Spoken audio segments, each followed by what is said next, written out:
Good morning students. ABPS tutorials में आपका welcome है। आज हम पी ब्लॉक एलिमेंट्स के 12th लेक्चर के लिए बात करने जा रहे हैं। ओके, इसमें जो डिस्कस करने वाले हैं वो हम डिस्कस करने वाले हैं सल्फर के बारे में कि सल्फर एटम है वो किस तरह एग्जिस्ट करता है, उसकी कौन कौन सी एलोट्रोपिक फॉर्म्स होती हैं। Okay, so we are talking about sulfur and its allotropic forms। तो सल्फर जो है बहुत सारी एलोट्रोपिक फॉर्म्स में एग्जिस्ट करता है, बट जो इंपॉर्टेंट एलोट्रोपिक फॉर्म्स वो 3 हैं। ओके, उनमें से फर्स्ट जो है वो बात करेंगे हम होमोसाइक्लिक स्पीशीज के बारे में।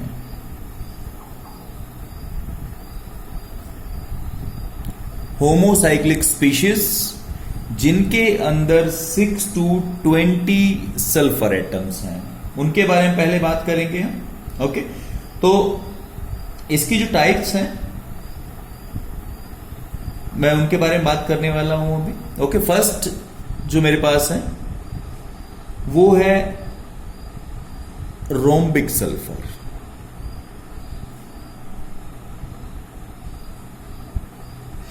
इसको हम अल्फा सल्फर भी बोलते हैं।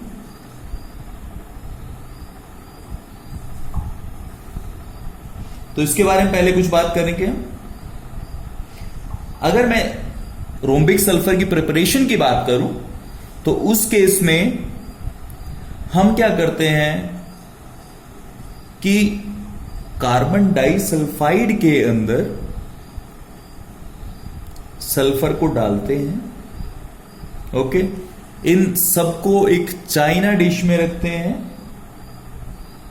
और इसको छोड़ देते हैं हम स्लो एवापोरेशन के लिए। ओके, और कुछ टाइम के बाद हमें रोम्बिक सल्फर के या अल्फा सल्फर के बोल सकता हूं मैं ओक्टाहेड्रल क्रिस्टल्स अपीयर होते हैं। ओके, तो इस तरह प्रिपेयर कर सकता हूं मैं रोम्बिक सल्फर को। प्रॉपर्टीज की अगर बात करूं मैं इसके बारे में, तो सबसे पहले तो जो रोम्बिक सल्फर है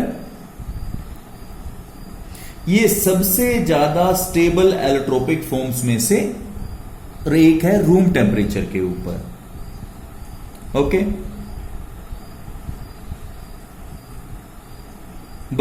और इसके अलावा जो दूसरी फॉर्म्स होती हैं अगर उसको स्टैंडिंग के लिए छोड़ दें हम तो वो किसी और फॉर्म में चेंज हो जाती हैं। ओके,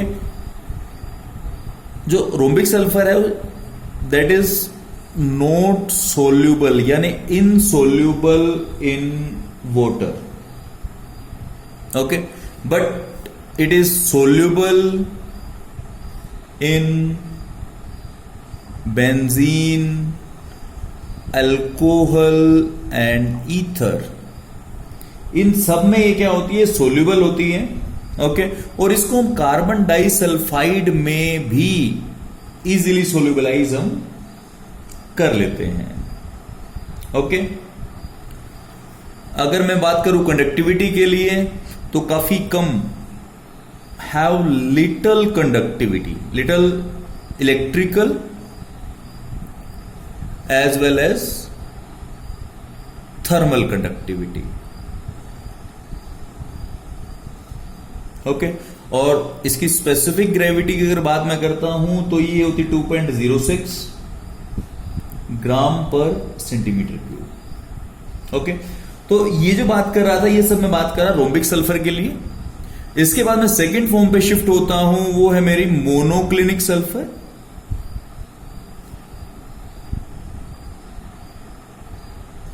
या मैं इसको बोल सकता हूं बीटा सल्फर। ओके, इसको अगर प्रिपेयर करना है मैंने तो मैं क्या करता हूं, रो सल्फर लेता हूं चाइना डिश के अंदर, इसको मेल्ट कर देता हूं। ओके, और अब जो ये मेल्ट हो जाएगी सल्फर, उसको मैं ठंडा होने के लिए छोड़ देता हूं, जिससे इसका एक क्रस्ट अपीयर होता है। ओके। और इस क्रस्ट के अंदर जो ऊपर टॉप पे क्रस्ट बन जाएगा, इसके अंदर मैं क्या करता हूं, 2 होल्स कर देता हूं, 2 होल्स कर देता हूं। ओके। और इसके अंदर का जो रिमेनिंग लिक्विड है उसको मैं क्या करता हूं, उसको मैं एक पोर से हवा अंदर जाती है, दूसरे पोर से लिक्विड बाहर आ जाता है। ओके। अब इस क्रस्ट जो बना है इसको मैं क्या करता हूं, उसको नीडल से या स्पैचुला से क्या करता हूं, स्क्रैच कर लेता हूं। ओके। और इससे मैं मोल्टन सल्फर, ये मोनोक्लिनिक सल्फर बोलता हूं, वो सेपरेट आउट हो जाता है। ओके। अगर मैं इसकी कलर की बात करूं, this is dull yellow. Okay. और सेम वाटर में इनसोल्यूबल होता है और कार्बन डाइसल्फाइड में यही चीज सोल्यूबल हो जाती है। ओके। स्पेसिफिक ग्रेविटी उधर 2.06 थी, यहां मेरे को स्पेसिफिक ग्रेविटी मिलती है 1.98 के आसपास। ओके। यहां मेरे को 385 to 386 केल्विन ये मिलता है मेरे को यहां पे मेल्टिंग पॉइंट। यहां मेरे को मेल्टिंग पॉइंट जो मिलता है दैट इज 393 केल्विन, थोड़ा सा ज्यादा मिलता है मेरे को। ओके। और अगर स्टेबिलिटी की बात करूं तो 369 केल्विन तक ये मोनोक्लिनिक फॉर्म स्टेबल है। ओके। और उसके बाद क्या होता है, अगर 369 से अबव लेके जाता हूं मैं, तो उस केस में ये अल्फा सल्फर में कन्वर्ट हो जाती है, धीरे धीरे कन्वर्ट होनी शुरू हो जाती है। ओके। उसके बाद मैं इन दोनों के स्ट्रक्चर के बारे में बात कर लेता हूं।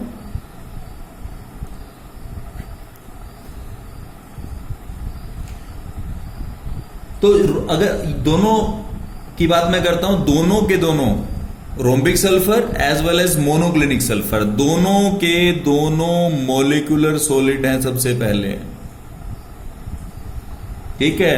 और इसमें S8 टाइप का एक पकड़ रिंग स्ट्रक्चर बनता है,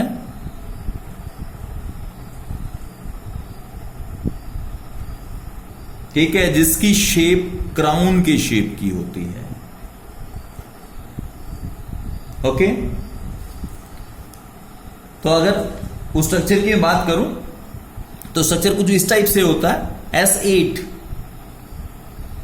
ऊपर की तरफ 5 सल्फर, ये 5 हो जाते हैं, 1 2 3 4 5, ये हो गया मेरे पास। नीचे की तरफ जो है मेरे पास 3 सल्फर है, इसके नीचे 1 सल्फर, इसके नीचे दूसरा और इसके नीचे तीसरा सल्फर। सो दिस इज पकड़ रिंग। ओके। तो S8 का क्राउन शेप स्ट्रक्चर, क्राउन का मतलब होता है एक तरह का मुकुट बोल सकते हो आप। तो ये अगर यहां मैं हेड लगा दूं किसी भी का, तो किसी पर्सन का, तो ये क्राउन हो जाता है, नियरली क्राउन टाइप हो जाता है। ओके। और सिर्फ जो दोनों आपके पास रोम्बिक सल्फर है और मोनोक्लिनिक सल्फर है, दोनों में सिर्फ और सिर्फ पैकिंग का, क्रिस्टल लैटिस के अंदर पैकिंग का डिफरेंस होता है। तो ये स्ट्रक्चर होता है, जो ए स्ट्रक्चर डिफरेंस दिया गया है, ये पैकिंग है किसके लिए, रोम्बिक सल्फर के लिए। रोम्बिक सल्फर में एक सिमेट्रिकल वे में पकड़ ring structure, crown shape structure जो है वो इस तरह से अरेंज होता है। मींस अपर पोर्शन जो है वो एक सिमेट्रिकल लाइन में होता है। ओके। और सल्फर जो ये पीक है, ये नीचे वाले के उसके नीचे क्रस्ट में फिट होती है, इस तरह ये क्रस्ट में फिट होती है इसके। ओके। तो इस तरह से अरेंजमेंट होता है। बट अगर मोनोक्लिनिक सल्फर की बात करता हूं, तो मोनोक्लिनिक सल्फर के अंदर अगर मैं देखूंगा कि ये सिमेट्रिकल वे था और रोम्बिक में, यहां मोनोक्लिनिक में अनसिमेट्रिकल थोड़ा सा, मींस ऑपोजिट होते हैं। ये देखिए, इसका ये जो अपर पीक था ये इधर आ रहा है आपकी बार, और इसका इधर। ओके। अब इस तरह से अगर ये रोम्बिक होता तो इसको इसमें यहां फिट होना चाहिए था, इधर फिट होना चाहिए था, लेकिन ये ऑपोजिट हो गया उसके। ओके। और इसी कारण से जो स्पेसिफिक ग्रेविटी में डिफरेंस आया है, यहां पे आपके पास 2.06 के आसपास थी, यहां 1.98। तो स्पेसिफिक ग्रेविटी में डिफरेंस क्यों आया है? क्योंकि ये सिमेट्रिकली अरेंज्ड है, यहां अनसिमेट्रिकली है, उसके कारण गैप थोड़ा सा बीच में ज्यादा हो जाता है। ओके, जिसके कारण से आपका जो स्पेसिफिक ग्रेविटी है उसमें थोड़ा डिक्रीज मिलता है आपको। अब हम बात कर रहे हैं थर्ड फॉर्म एलोट्रोपिक फॉर्म की, साइक्लो S6 फॉर्म के लिए बात कर रहे हैं। ओके, इसी को हम एंजल सल्फर भी बोलते हैं। ओके, या एप्सिलोन सल्फर भी बोलते हैं। ओके, एंजल सल्फर और एप्सिलोन सल्फर। ओके, और ये जो है ये 6 मेंबर्ड स्ट्रक्चर एक्वायर करते, क्योंकि S6 है हमारे पास यहां। ओके, और स्ट्रक्चर जो है वो नियरली एक चेयर फॉर्म पड़ी है आपने, उसी तरह का होता है सल्फर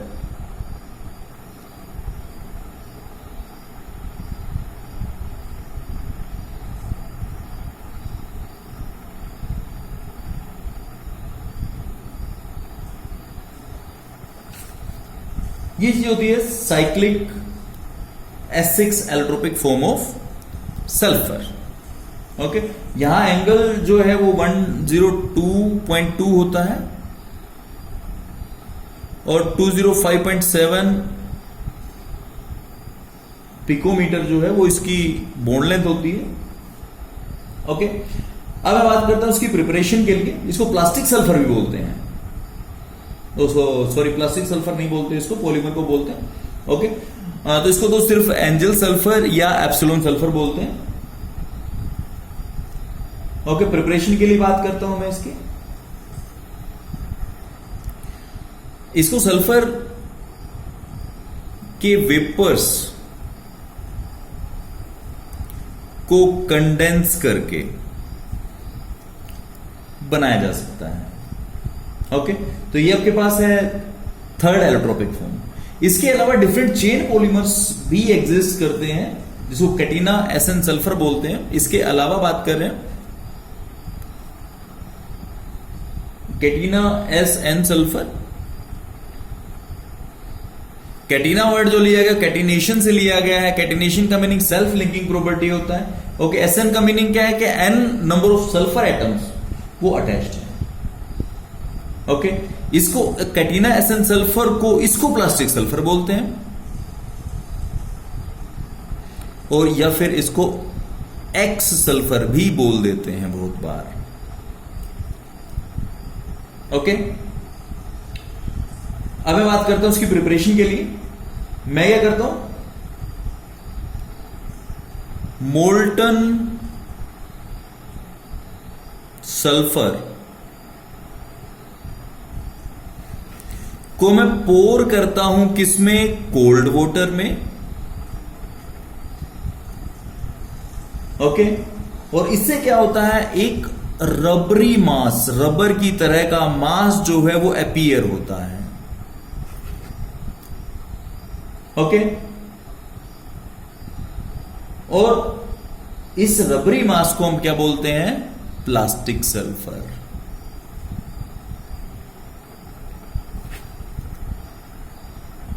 ओके, प्रॉपर्टीज की बात मैं करता हूं इसकी।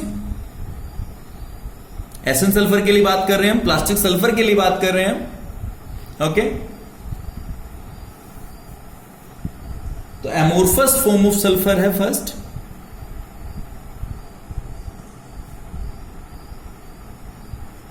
सॉफ्ट है, इलास्टिक है।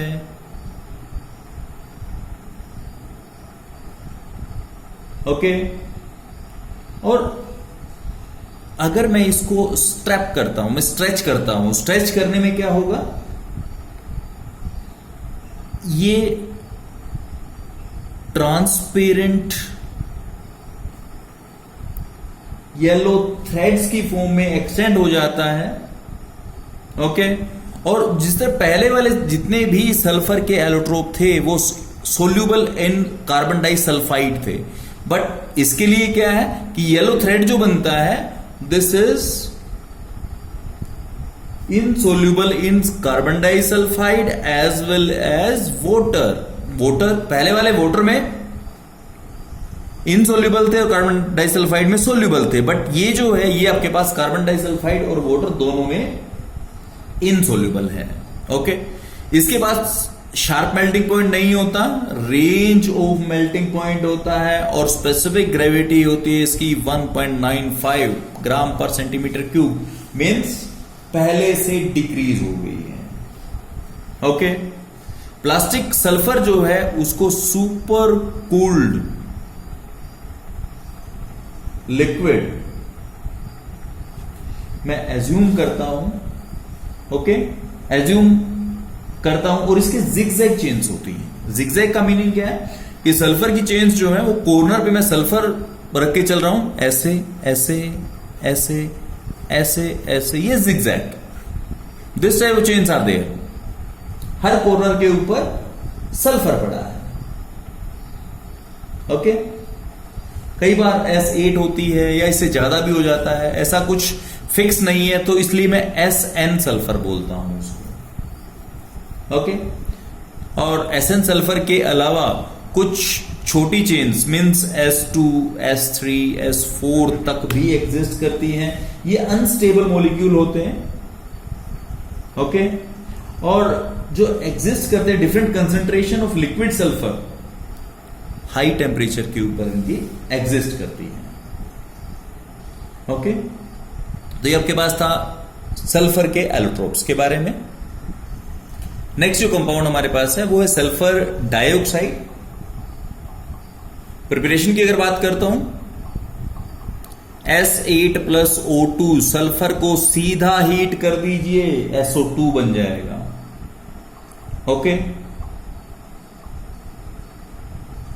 उसके बाद लेबोरेटरी के अंदर अगर मैं बात करूं तो सोडियम सल्फाइड Na2SO3, इसको अगर मैं H2SO4 सल्फ्यूरिक एसिड से ट्रीट करता हूं तो यहां मेरे पास बनता है SO2 प्लस Na2SO4 और प्लस साथ में H2O। ओके, तो ये मेरा रिक्वायर्ड प्रोडक्ट है। ओके, इसी के साथ अगर मैं कॉपर के साथ H2SO4 रखता हूं, ओके, कॉपर टर्निंग्स की फॉर्म में लूंगा, कंसंट्रेटेड H2SO4 यूज करूंगा, तो उस केस में मेरे पास CuSO4 प्लस SO2 और प्लस साथ में H2O, ये मेरी रिक्वायर्ड प्रोडक्ट है।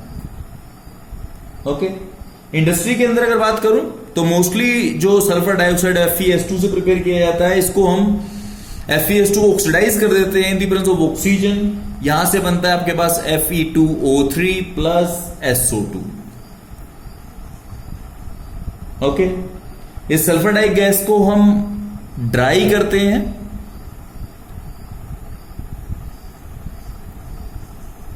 उसके बाद प्रेशर अप्लाई करके इसको हम लिक्विफाई करते हैं, और उसके बाद हम इसको अंडर प्रेशर स्टील सिलेंडर्स में हम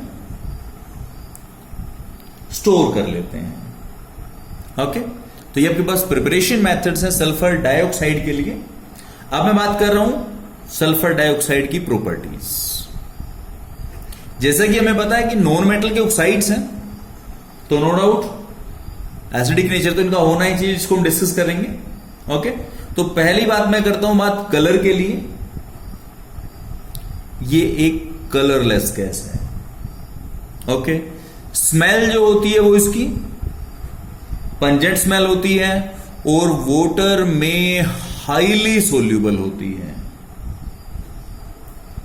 ओके, और अगर इसके लिक्विफाई करने की बात करूं तो 2 एटमॉस्फेयर प्रेशर के ऊपर इजिली लिक्विफाई होती है, रूम टेम्परेचर के ऊपर, और बॉईल हो जाती है 263 केल्विन के ऊपर।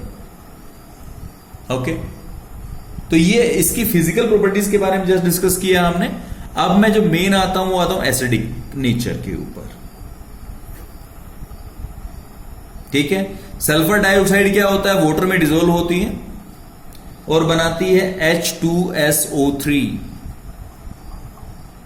ओके, इसको बोलता हूं मैं सल्फ्यूरस एसिड।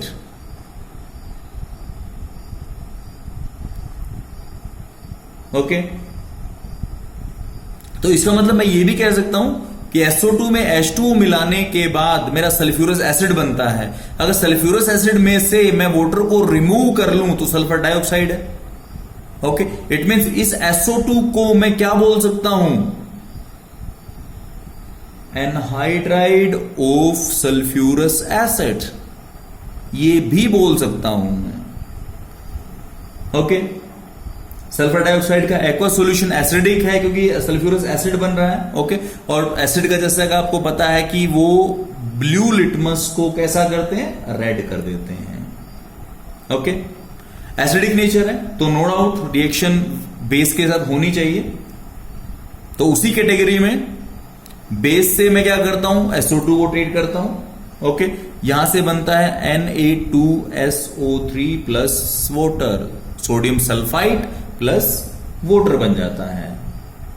ओके, उसी तरह से अगर मैं Na2CO3 को लूं एज क्योंकि बेसिक नेचर होता है इसका भी, इसको एक्वस सॉल्यूशन ऑफ वाटर के साथ अगर aqueous solution of sulphur dioxide treat अगर मैं करता हूं तो यहां से मेरा बनता है सोडियम बाइसल्फाइड NaHSO3 प्लस साथ में CO2 गैस निकल जाती है। ओके, उसके बाद आपको पता है लाइम वाटर जो होता है, लाइम वाटर भी बेसिक होता है, उससे भी ट्रीट कर लेते हैं। CaOH का होल ट्वाइस, ये आपके पास क्या है? लाइम वाटर है। ओके, इसको मैं किससे ट्रीट करता हूं? SO2 से ट्रीट करता हूं।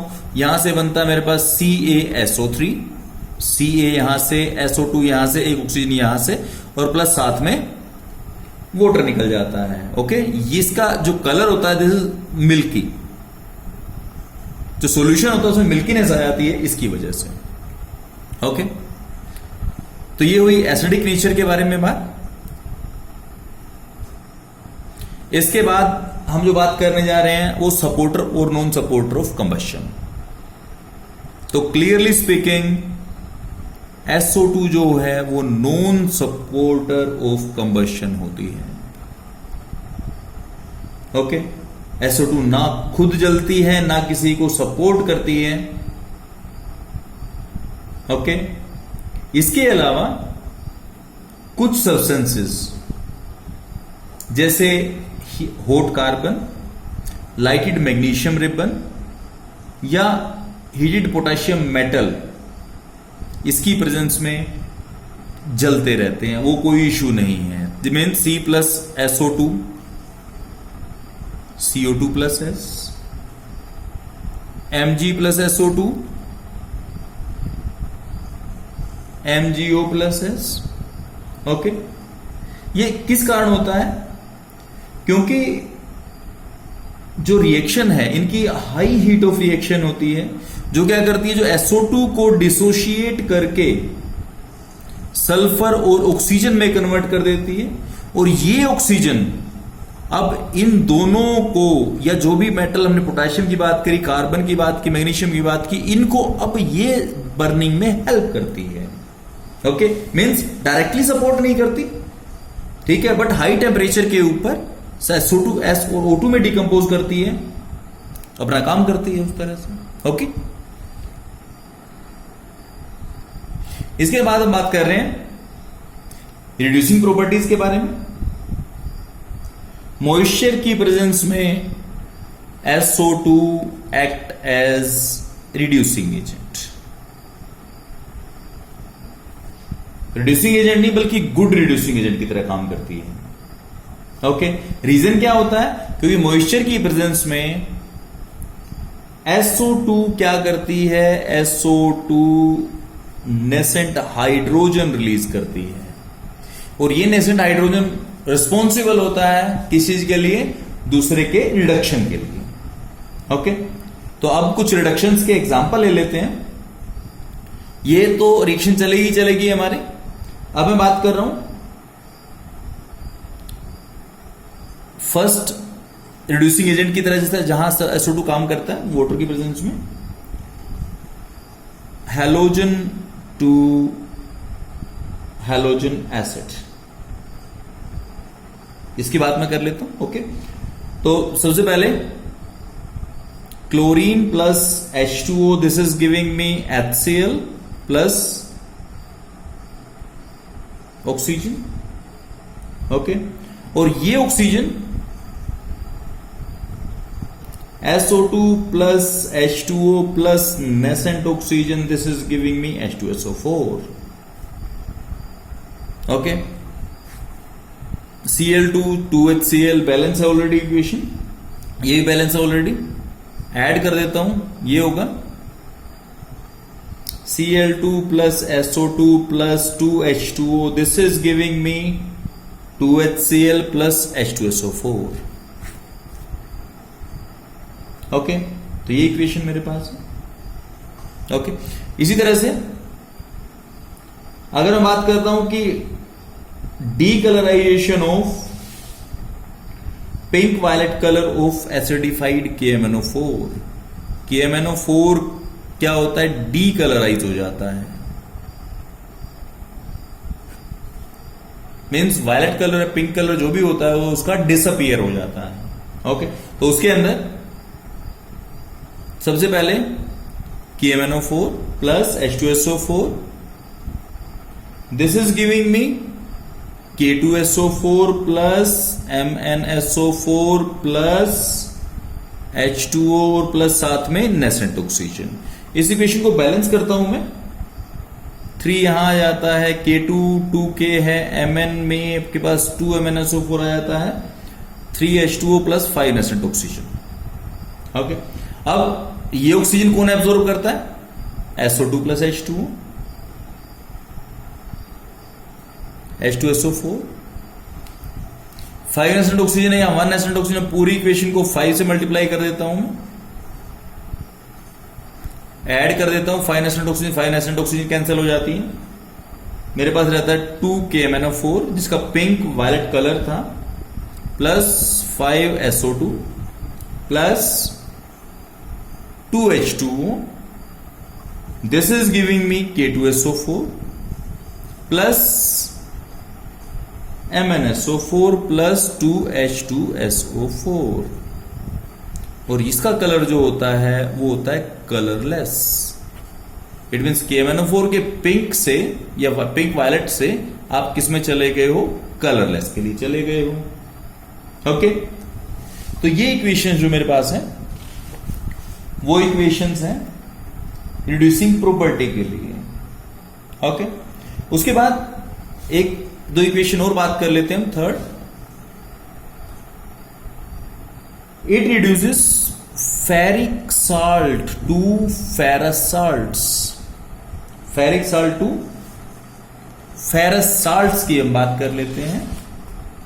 ओके, तो फेरिक टू फेरस साल्ट्स की अगर बात करें तो इसका रिडक्शन होना चाहिए, तो मेरे पास क्या है, SO2 plus H2O, this is giving me H2SO4, basic equation जो हमारे पास है, 2 यहां आ गया और 2 यहां आ गया। ओके, उसके बाद फेरिक सल्फेट Fe2SO4 का whole thrice plus nascent hydrogen आएंगी यहां से, this is converted to FeSO4 plus H2SO4। Equation balance करता हूं मैं, 2 इधर आ जाएगा, 2 इधर आ जाएगा, Fe2 है मेरे पास, ये इक्वेशन बैलेंस हो जाएगी। दोनों को ऐड ऑन कर देता हूं मैं, 2 से 2H कैंसिल हो जाएंगे। ओके, तो यहां मेरे पास क्या रहेगा, SO2 प्लस Fe2SO4 का whole thrice plus 2H2O, this is giving me 2 FeSO4 plus 2H2SO4। Okay, तो ये इक्वेशन जो मेरे पास है, दिस इज रेडॉक्स रिएक्शन जिसमें हम फेरिक साल्ट को फेरस साल्ट में कन्वर्ट कर रहे हैं। ओके, तो ये आपके पास है रिड्यूसिंग प्रॉपर्टी। इसके बाद नेक्स्ट जो प्रॉपर्टी है इसकी वो है ब्लीचिंग एक्शन। ब्लीचिंग का मतलब सफाई कर देता है, व्हाइट कर देता है, कलर होगा तो कलर क्लीन हो जाएगा। ओके, तो जो SO2 है, SO2 is mild bleaching agent. Okay, और ब्लीचिंग एजेंट जो एक्शन होता है इसका वो क्यों होता है, क्योंकि ये जो वेजिटेबल कलर है या कलरिंग मैटर है,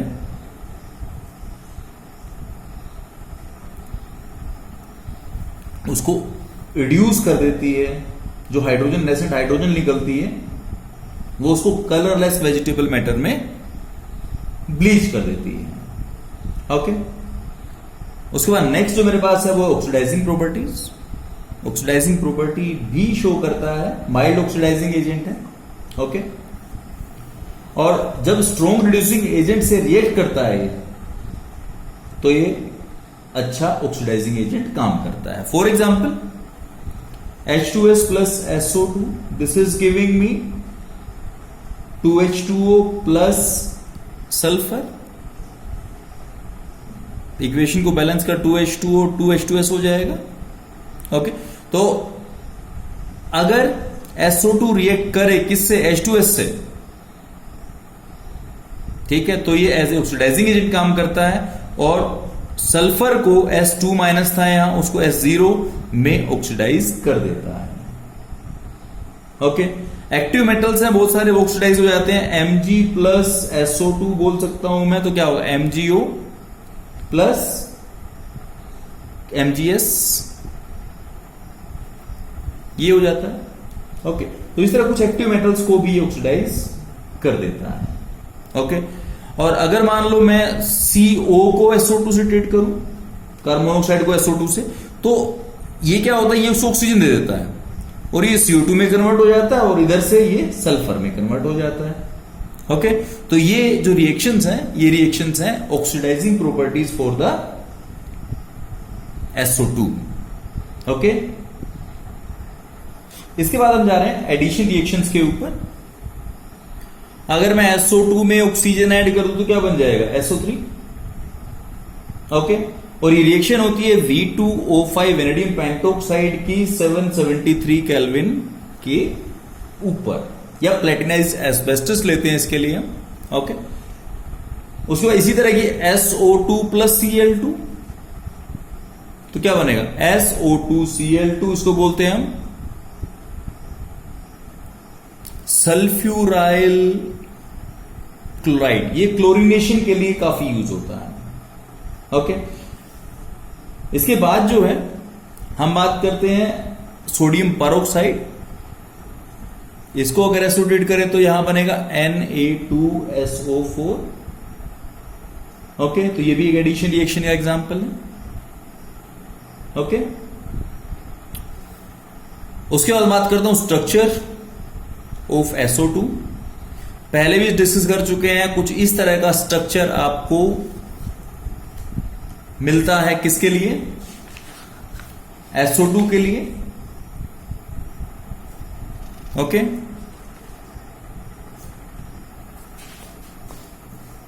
अब इसके बाद हम जो बात करने जा रहे हैं वो बात करने जा रहे हैं रिएक्शन विद PCl5। हमने क्या लिया, PCl5 लिया और उसको ट्रीट कर दिया SO2 के साथ। यहां से बनता है SOCl2 प्लस POCl3। PCl5 की मोस्टली रिएक्शंस में आपके पास POCl3 निकलता ही निकलता है। ओके, अब हम बात करते हैं यूजेस के लिए कि SO2 के यूजेस क्या क्या हैं। सल्फ्यूरिक एसिड बनाने में, कैल्शियम हाइड्रोजन सल्फाइड बनाने में। ओके, और जिनको हम क्या करते हैं as a sodium meta bisulphide, ये काफी important reagent, sodium meta bi sulphide. ये रिएजेंट जो है इसको हम जैम्स, जेलीज, स्क्वैशेस के प्रिजर्वेशन में यूज करते हैं। ओके, उसके बाद जो है वो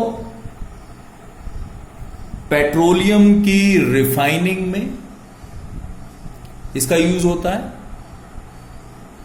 ओके, उसके बाद जो है शुगर केन की ब्लीचिंग में, जूस जो बनता है ब्लीचिंग में, जब शुगर बनाते हैं उसके लिए। उसके बाद वूल की ब्लीचिंग में, सिल्क की ब्लीचिंग में यूज होता है इसका। ओके, एज ए डिसइंफेक्टेंट भी यूज करते हैं हम, क्योंकि जर्म्स को रिडक्शन या ऑक्सीडेशन से किल कर देता है। इसको हम एज एन एंटी क्लोर भी यूज करते हैं। रीजन क्या होता है कि ये एक्सेस क्लोरीन जो है उसको अपने ऊपर एब्जॉर्ब कर लेता है। जो कोई ब्लीच्ड आर्टिकल, जो SO2 से हम ब्लीच करेंगे जिस आर्टिकल्स को, उन आर्टिकल के ऊपर कुछ क्लोरीन रह जाती है। ओके, तो उनको हम उसको ब्लीच करने के लिए हम उसके ऊपर SO2 को का स्प्रे कर सकते हैं, जिससे हम Cl2 को एब्जॉर्ब करेंगे। ओके, उसका लिक्विड SO2 जो होता है वो एज ए रेफ्रिजरेंट भी यूज होता है।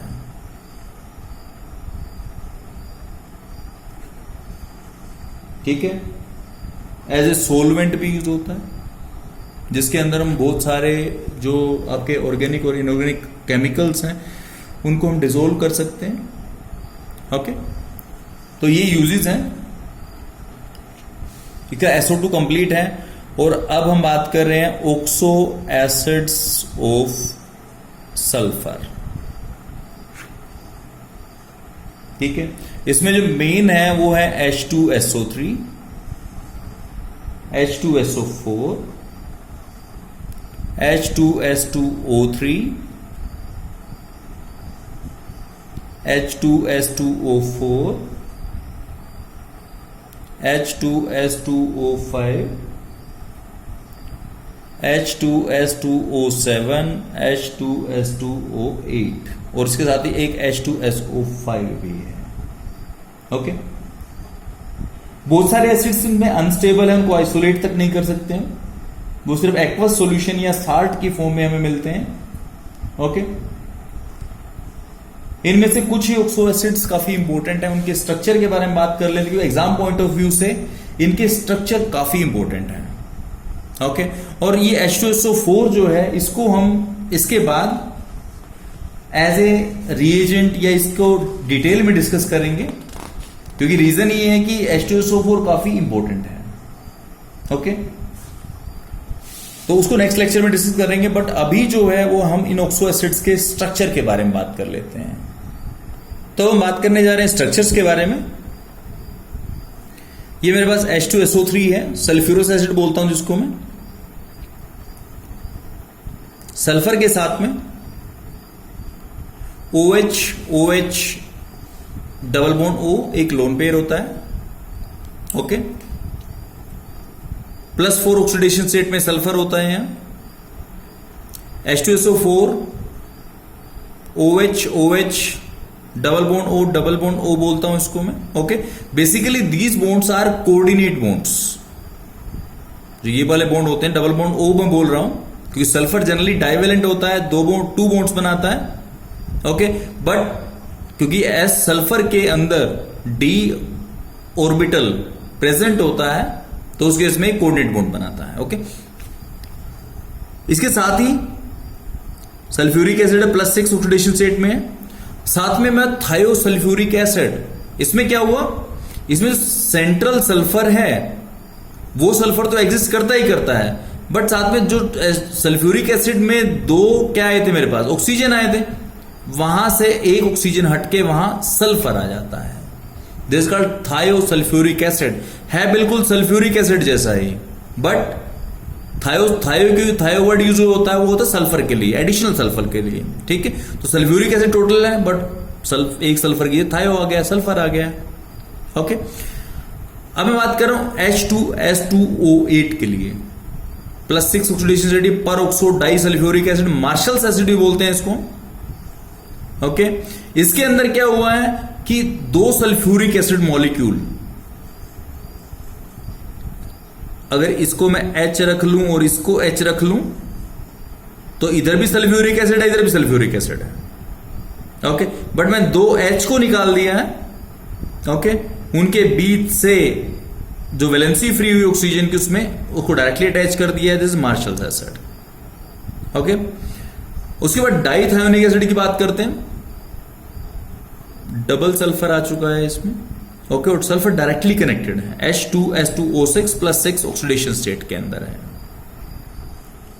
जैसे H2SO5 peroxo mono sulphuric acid, क्योंकि देखो ये सल्फ्यूरिक एसिड ये है, यहां के एक OH के अंदर एक ऑक्सीजन और इंसर्ट हो गई है तो परऑक्सो हो गया है, परऑक्सो मोनोसल्फ्यूरिक एसिड या इसको कैरोज एसिड भी बोलते हैं।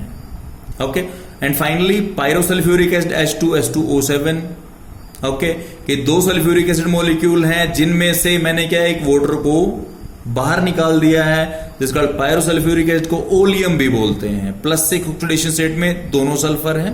Okay, basically this is the dimeric dehydrate of sulphuric acid. Okay, तो ये आपके पास है structure of oxo acids of sulphur. Next lecture जो है उसमें डिस्कस करेंगे हम सल्फ्यूरिक एसिड, डिटेल में डिस्कस करेंगे उसको हम। ओके,